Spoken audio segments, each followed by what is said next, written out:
That is the plan going in. He's played a total of just 15 minutes so far.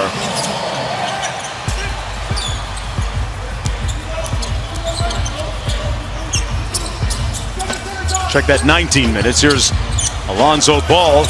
He's really improved that three-point shot. And there's evidence. Sorry about that, Mark. It had been a bit of a struggle since arriving down here in Disney. So it's good to see him get off to a good start. In fact, Alvin Gentry was concerned enough that they had a private conversation saying, hey, you need to get your confidence back to where it was just prior to the hiatus. A great point. And Jaren Jackson Jr. missing that three ball. He had a three-point attempt at the end of the game against the Spurs last night to try and tie it. Ingram out front to Lonzo Ball. Holiday slips the screen. He slips, blew a tire, but got it to Ingram. 3 on the shot clock. He's got to go with it. Tough shot kept alive and rebounded by Valanciunas. Here's Dillon Brooks, who's struggled shooting the ball since coming here to Orlando. Morant looking inside and now taking it out top. Jonas Valanciunas facing up against Derek Favors. Big time drive and a big time finish with the left. Well, you consider his career at Toronto, always willing to do whatever role was requested of him. He's been much more productive in a Grizzlies jersey. Williamson partially blocked by Jaren Jackson Jr. Morant always a threat to push the pace for the Grizzlies. Brooks got ripped by Jrue Holiday, one of the best defensive point guards, frankly, players in the league. Here he is at the offensive end. Inside to Zion Williamson. Likes to spin back to that left hand. Jaren Jackson Jr. committing the foul. Wow, he had done everything right defensively, even handled the spin move. Just right at the end, he commits the personal foul. So this is not, they've slipped a little bit with their attention to detail on the defensive end. That's an example. What you talked about with Dillon Brooks at the end of their last game is an example. So let's see where they are today. And Brooks saying that he didn't want to take away their aggressiveness, but he did want them to be a little bit more fundamentally sound, not as risky. Williamson struggling with that length inside a little bit again. Got it from Lonzo Ball and lost the handle. Zion looking a little bit disconcerted here at the start of the game. Well, they're going to converge on him, obviously. Look at the blue jerseys reacting to the basketball pretty quickly. Can I call those blue? Is that turquoise? Oh, man, you're asking the wrong guy. Here's Zion on the break. I'm partially colorblind, Dorisberg. Okay. Been hiding that secret from you. In this instance, it might be a good thing. Yeah. Ball out of bounds. A pushing foul. And, of course, as is the theme here. This is on the top, and the names are on the bottom. Yeah. And the league and the Players Association doing a great job.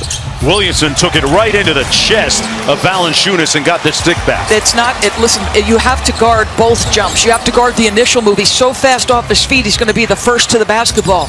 Remember, he missed 9 days to go home for a family matter and then had to quarantine upon returning for 4 more days as Ja Morant gets the floater to go. Thus, David Griffin, the team's general manager, saying that they want to be cautious with Zion Williamson and play him in those short bursts. Here he is on the pick and roll.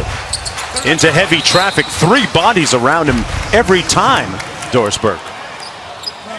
And there's a look at David Griffin on the right.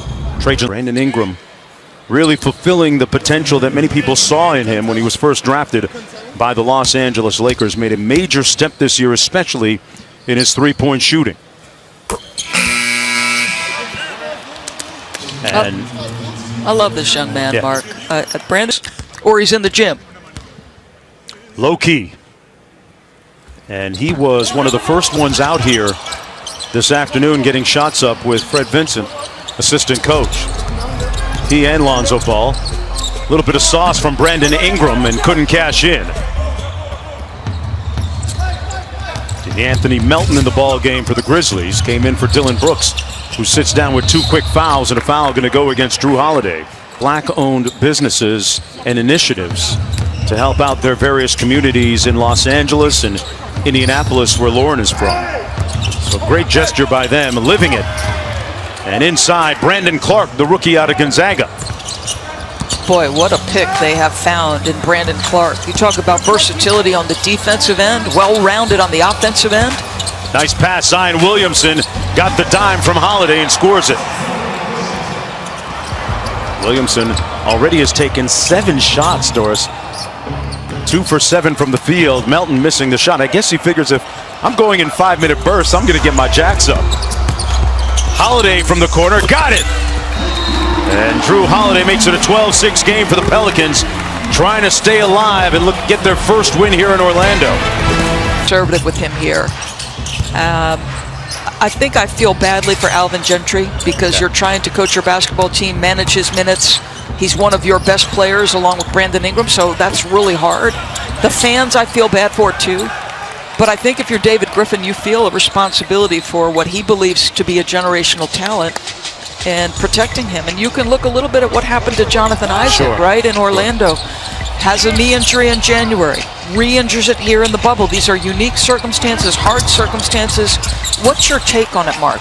You know, I look at Zion go up for the rebound there, and he's just playing basketball. I think the good thing is, first of all, he wants to play minutes to go in the first half, so he played about 5 minutes. At 19 years old, I think you have to be careful with not dealing from a position of fear.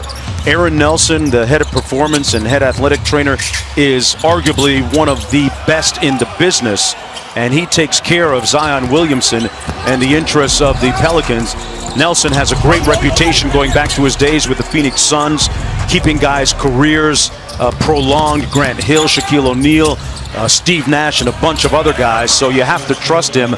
I think at some point, though, you have to take the reins off and let him play. Malika, I know you have more on this subject. You're closest to the situation down there.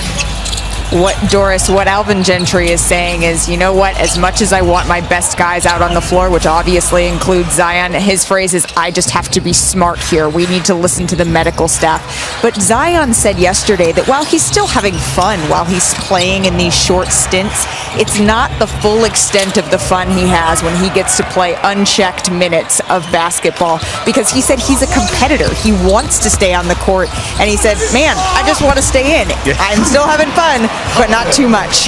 Yeah, 19 years old. You want to do your thing out there, and it's already been such a frustrating season for him. Got the late start after recovering from that knee injury. Had to miss 40-odd games. Kyle Anderson from outside off the mark. Pelicans with a 6-point lead with 5.5 minutes to go in the first quarter. Little dribble handoff to Drew Holiday. Blows by Kyle Anderson, but got blocked at the rim. Out of bounds, it'll be Pelicans basketball. New Orleans got off to a 6 and towards the latter part of the season before the shutdown. Drew Holiday with a nice Euro step and ball fake for the layup. And you look at the talent on the roster, you know, they have a 13-game losing skid between November 23rd and December 17th. Like it's snowballed downhill. How different would their season have been had they just been able to stem the tide there? And give credit to Alvin Gentry, right? They didn't let go of the rope early. Could have quit after a 13-game skid.